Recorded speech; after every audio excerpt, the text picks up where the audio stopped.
Então vamos de cara, vamos começar para este quadro de comando aqui, tá? É um quadro comercial da G3 Piscinas, é um quadro que o pessoal tá cobrando, dá uma olhada aqui, R$ 4.995. Então R$ 5.000 nesse quadro. Antes da gente olhar essa foto e os componentes em detalhes, eu vou explicar para vocês o que é esse quadro. O próprio fabricante aqui, ele já compartilha o que é esse quadro. É um quadro de comando para piscinas com controle via aplicativo, ou seja, você faz controle das coisas via Wi-Fi com seu próprio celular. Isso está ficando muito popular na indústria e também para automações residenciais. E o que ele faz? Controla bomba de filtro, bomba de cascata, bomba de hidromassagem e o aquecedor de piscina, basicamente. Aqui ele continua dizendo, pode ligar em aquecimento 2, 3 dias antes, nananã. Esse controle aqui que ele especifica é o controle via aplicativo. Nós vamos ver qual é o dispositivo que faz isso depois, está popularizando muito. Ele continua dizendo, o quadro possui chave DR, desligamento automático do sistema no caso de curto, né? Proteção contra raio, que são os DPS, além de disjuntores, contadores de bomba, cascata, com timer, blá blá blá. Então, vamos direto para cá, lembrando, foi cobrado está sendo cobrado R$ 5.000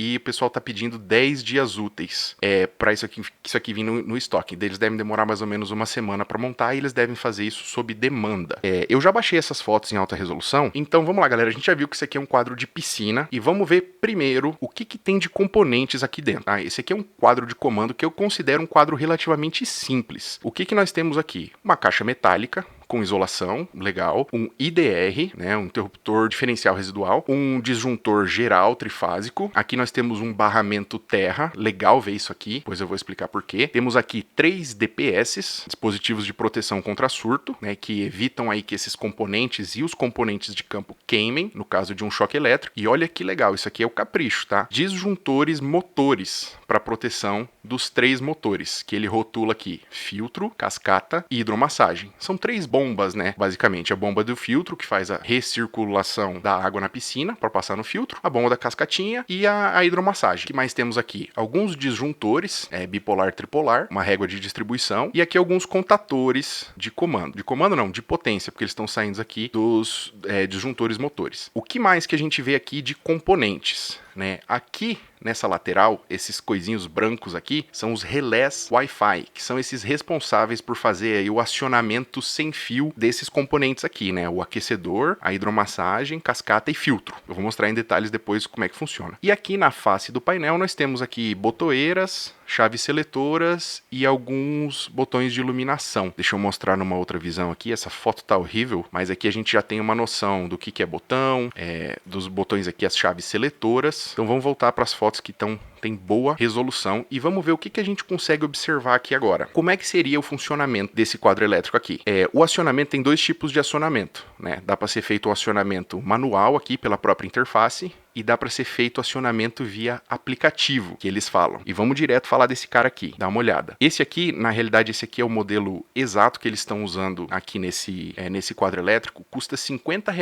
Interruptor Sonoff Mini, é um relé Wi-Fi inteligente. Você consegue programar esse relé até via Alexa, se você quiser. Conexão dele super simples, entra potência, sai potência, e aqui você tem a opção de colocar um interruptor convencional para você fazer o acionamento aí local. No caso desse quadro, na própria interface dele. Custa R$ 50 cada um desse aqui, e ele tem aqui, para os curiosos, 10 amperes de capacidade de corrente. Caso você esteja interessado em utilizar alguma coisa similar, eu recomendo você buscar aí este camarada aqui, por R$ 38 você consegue fazer automação via aplicativo dessas coisas, bombas, até de repente motor de portão e muitas outras coisas. Então aqui por R$ 40 você consegue colocar um camarada desse dentro de um quadro elétrico. Eu não recomendo necessariamente um quadro elétrico industrial que tenha isso, mas esse é um jeito barato de você estar fazendo aí um acionamento remoto, programação de timer, delay,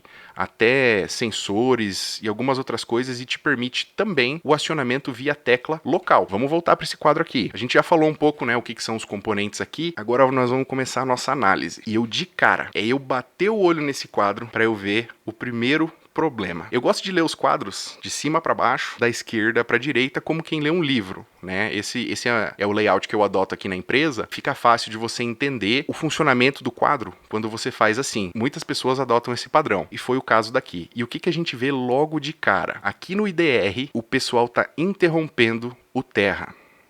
Galera, o terra não pode ser interrompido. Não tem porquê também você interromper o terra. A NBR 5410 estipula lá na normativa que o terra não pode ser interrompido. E na realidade, se você for pensar, não faz sentido você interromper o terra aqui, mesmo que seja quando você desliga esse quadro ou quando ele vem a falhar, né? E o IDR atue, você perde a proteção do terra nas tuas bombas, nos teus motores, no teu quadro, e não tem porquê você fazer isso. Você aumenta a periculosidade. Então, de cara, a gente vê que o pessoal está interrompendo o terra com o DR. E isso não pode ser feito e não faz sentido que seja feito. Aqui, no caso, a chegada de força, o terra deveria vir direto aqui no barramento terra. Falando desse barramento terra, eu tenho um vídeo específico aqui no nosso canal, depois você abre lá e dá uma olhada, falando sobre aterramento de quadros elétricos, onde eu recomendo o uso do barramento terra. Por quê? Porque ele facilita você ter múltiplos polos e múltiplas coisas aterradas.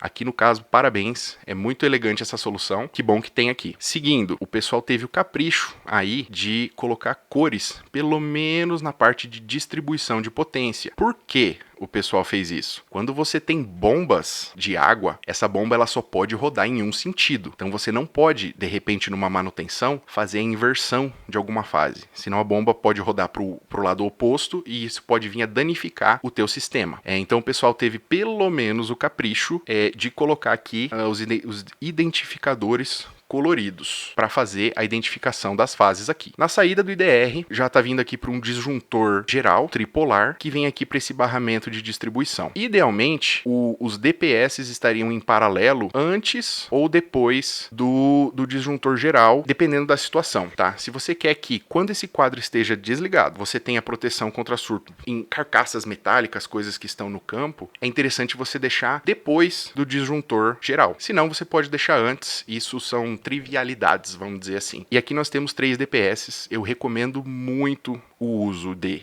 IDR e DPS nos quadros. Tá? A norma estipula que em áreas molhadas ou em áreas externas, né, ou que possam estar úmidas, os circuitos eles têm que ter o IDR, tá ok? Esse aqui, no caso, tem, parabéns. Eu sempre coloco nos meus quadros de automação, a gente faz quadros maiores, mais caros, e o custo disso aqui é uma fração frente ao benefício que ele traz. Esse cara aqui ele pode salvar vidas. E os DPS, né, dispositivos de proteção contra surto, eles podem salvar os equipamentos eletrônicos desse quadro e também, de certa forma, podem salvar vidas, mas são casos particulares. Beleza, aqui é a chegada, né, de potência desse quadro. Tá ok, então essa é a parte da chegada de potência aqui desse quadro e daqui vamos tentar entender o que está acontecendo.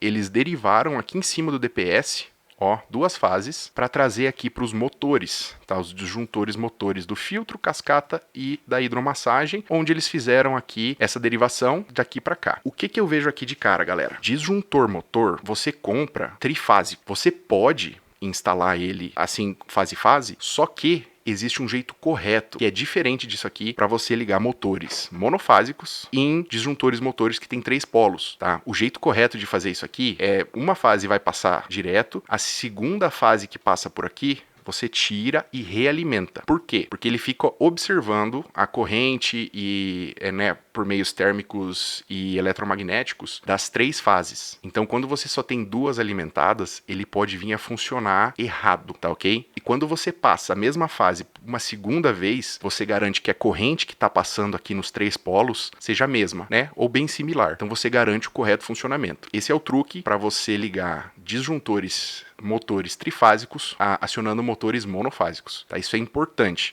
Então aqui a gente viu que isso está errado. Esses disjuntores motores, apesar de ter, pode ser que eles não funcionem corretamente por conta disso. Na saída dos disjuntores motores, está passando aqui para contatores, tá? Tem um contator aqui que provavelmente é o do aquecedor, que ele não precisa de disjuntor motor, né? São resistências elétricas, portanto cargas resistivas, você não precisa fazer proteção térmica ou magnética. Contando com a corrente máxima esteja adequada, isso aqui, nesse aspecto, tá ok. O acionamento desses contatores aqui, o pessoal está fazendo com esses camaradas aqui, que são os relés Wi-Fi. A gente viu aí que por R$50 você consegue incorporar esse acionamento via aplicativo para cargas, para coisas, né? Então, os relés, os contatos dos relés aqui, que devem ser 110 ou 220, eles estão sendo acionados direto por esse relé Wi-Fi. Com R$50 você consegue fazer essa automação hoje em dia, isso é fenomenal. E aqui nós temos os 4, né, referente a essas 4 cargas. O que a gente vê aqui na distribuição desses disjuntores aqui? O pessoal deixou espaço reserva. Isso aqui é importantíssimo. Vocês que montam e projetam quadros elétricos aí,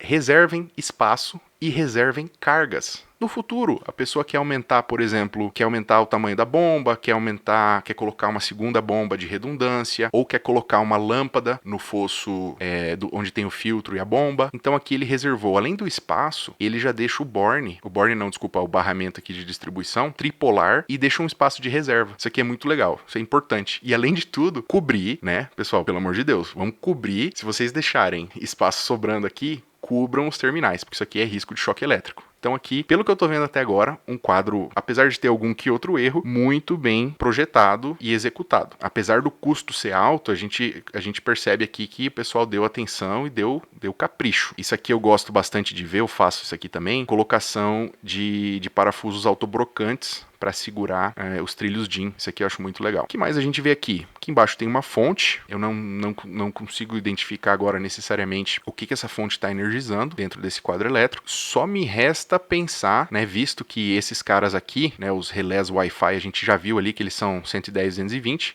Eu acho que eles estão alimentando a parte de comando, né? E estão fazendo o comando dos contatores aqui em extra baixa tensão. O que é extra baixa tensão? Abaixo de 50 volts DC. Eu me arrisco a dizer que é esse o caso, porque eu não consigo entender por que essa fonte está aí. De repente, ela está aí, está energizando algumas barras de LED, alguma coisa em algum lugar, não tenho certeza. Vamos ver o que mais a gente consegue observar aqui agora, olhando bem em detalhes, tá? Eu não sei se vocês repararam, pessoal da live aí, responde aí para mim, sim ou não. Esse quadro foi montado de cabeça para baixo. O que determina o que é o lado certo, o que vai para cima, o que vai para baixo? Olha, tipicamente, essa flange que tem aqui, essa abertura que tem aqui em cima do quadro elétrico, é para você estar fazendo a furação, igual a gente vê aqui, ó, o pessoal fez a furação no lado e aqui embaixo, ó, o pessoal fez uma furação aqui embaixo também, para fazer a saída aqui ou chegada de cabos. Tipicamente, essa chegada e saída de cabos, ela é feita pela parte de baixo. Porque se você tem que furar esse quadro elétrico, você evita que entre água e poeira se você localiza essas portas na entrada de baixo, quer dizer, na parte de baixo, entendeu? Então se você tem uma abertura lateral, como é o caso aqui, e esse quadro vem a molhar, né, quadros de piscina, eles costumam estar em alguma parte abrigada, mas na parte externa, né, da casa, ou de repente dentro do poço, né? Então pode ser que esteja úmido lá. Então esses furos aqui seriam melhor se eles estivessem aqui na flange e seria melhor se ele tivesse sido montado do jeito correto. Vamos ver o que mais a gente consegue observar aqui. Alguns detalhes, tá, pessoal? Para um olho treinado, a gente consegue ver se um quadro ele é bem feito ou não de um jeito bem simples. Esse acabamento lateral aqui, tá vendo que ele tá 45 graus e ele tá se encontrando? Isso aqui para mim diz que o pessoal fez com capricho, com cuidado, com carinho, possivelmente com a ferramenta correta, tá? Então, primeira coisa que eu olho num quadro, pode parecer besteira, mas eu olho esse cantinho aqui, esse acabamento aqui, a junta das canaletas elétricas de PVC. Se ele foi feito a 45 graus, e se ele tá bem encontrado, geralmente o quadro foi feito com atenção a detalhes e geralmente está correto. A gente já viu aqui que tem dois ou três pontos que não estava bem de acordo, né? Vamos ver o que mais a gente consegue observar nesse quadro aqui. A gente viu a chegada do terra aqui, a gente viu aqui o barramento terra. Agora, o que eu não vi foi a carcaça desse quadro aterrada, tá ok? A gente já viu no vídeo aí de aterramento, a NBR 5410 determina que as massas metálicas todas devem estar aterradas. Esse quadro tem a chegada de terra, tem a distribuição de terra, então a menos que ele esteja aterrado aqui em algum parafuso desses autobrocante que segura a canaleta, eu não consigo ver nessa parte externa aqui, muito menos na tampa, né? A gente vê que não tem a chegada de fios aqui, de terra. Então esse é outro pecado desse quadro. Eu acho que as carcaças não estão aterradas, tá? Como é que você resolveria esse problema do melhor jeito possível nesse cenário aqui? Cara, coloca um borne terra, tá? Um borne que ele já recebe o cabo e já tira para ser conectado aqui no barramento de distribuição, e ele, pelo menos, ele já aterra o trilho DIN, tá? E como você usou, né, a pessoa aqui, né, o projetista solicitou, ou o montador, né, às vezes, colocou aqui o autobrocante, ele já estaria aterrando pelo menos a placa, tá? Eu recomendo, né, que você faça, além disso, que você traga um cabo dedicado para aterrar a carcaça e aterrar a tampa também. Aqui a gente vê um pouquinho mais em detalhes tá? O pessoal teve o capricho aí de colocar cores, de colocar algumas anilhas para sinalizar algumas coisas, entendeu? Aqui, de repente, tem um projeto elétrico aqui para seguir essa numeração. Os relés Wi-Fi aqui, a gente vê que eles colocaram aquele fixador autoadesivo, né, com abraçadeiras de nylon, sem problema nenhum. Esses relés que aguentam 10 amperes para estar atuando esses contadores, tá ok também. Agora vamos para a face desse painel aqui. Pessoal, desculpa a resolução terrível aí, mas foi a única imagem que o fabricante aqui disponibilizou. Essa terceira aqui, ó, e ela tava muito ruim. Mas mesmo estando ruim, o que a gente observa aqui? Não tem problema nenhum você usar rótulos para você fazer a rotulação dos botões aqui, mas pelo menos que você use rótulos industriais. Esses rótulos, por serem amarelos, eles me dizem que são industriais. Se forem rótulos originais da Brother, né, da linha Tough, dura, isso aqui aguenta horrores. Tem um vídeo no canal que a gente faz um teste aí de estresse terrível. Aí põe esmerilhadeira, põe fogo, põe calor, põe ácido, raspa com uma escova de aço e o negócio é absurdo, o negócio aguenta mesmo. Então esse basicamente não é o problema que eu vejo aqui. Agora só uma recomendação, né? Vocês aí montadores também, se quiserem acatar essa recomendação, a rotulação dos botões, eu particularmente acho melhor colocar em cima. Por quê? Porque quando você põe o dedo e vai fazer um acionamento, você basicamente tampa aquilo que você está acionando, né? Então ele fica mais visível quando está em cima. E se você observar aí, a maioria dos componentes eletrônicos, né, esses eletrodomésticos, ele tem a escrita em cima, né? Também por causa disso. E é basicamente o que é bonito, o que é feio, o que poderia ser melhorado desse quadro elétrico. Lembrando, esse cara aqui está sendo vendido, ó, não sou eu que estou falando, tá? Ele está aqui disponível online por R$5.000, pessoal da live. Um quadro desse, com, ó, 1 IDR, 3 disjuntor, 3 DPS, enfim, esse punhadinho aqui de componentes vale R$5.000? Deixa aí nos comentários